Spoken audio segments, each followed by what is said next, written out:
Hello, I'm Philip Sneller. Welcome to Window on the Word. Today, let's turn together to Genesis chapter 13.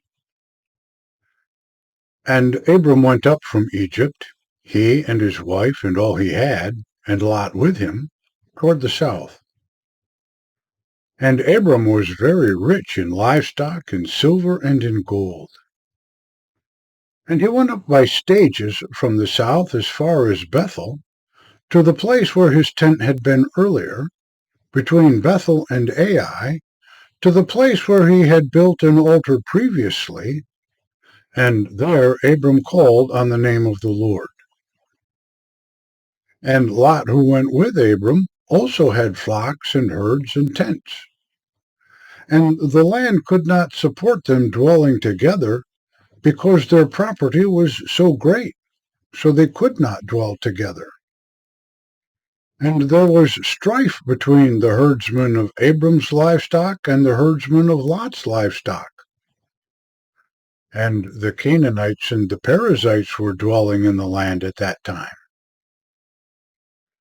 And Abram said to Lot, "Please let there be no strife between me and you, and between my herdsmen and your herdsmen, because we are brothers.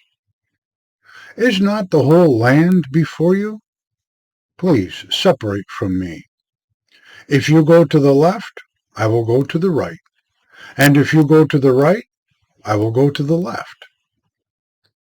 And Lot lifted his eyes and saw that the whole district of the Jordan was well watered everywhere. This was before the Lord destroyed Sodom and Gomorrah. Like the garden of the Lord, like the land of Egypt in the direction of Zoar. So Lot chose for himself the whole district of the Jordan.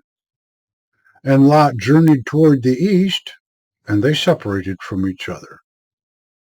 Abram settled in the land of Canaan, and Lot settled in the cities of the district of the Jordan, and he pitched his tent near Sodom.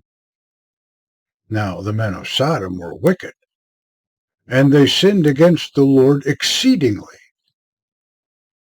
And the Lord said to Abram after Lot separated from him, "Now lift your eyes and look from the place where you are toward the north and toward the south and toward the east and toward the west, because all the land that you see I will give to you and to your offspring forever.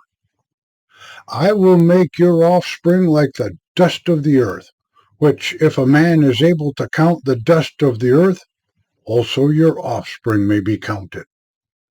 Arise, go through the length of the land and its breadth, because I will give it to you." And Abram pitched his tent, and he went and dwelt by the oaks of Moreh, which are in Hebron. And there he built an altar to the Lord. Thank you for listening. To God be the glory.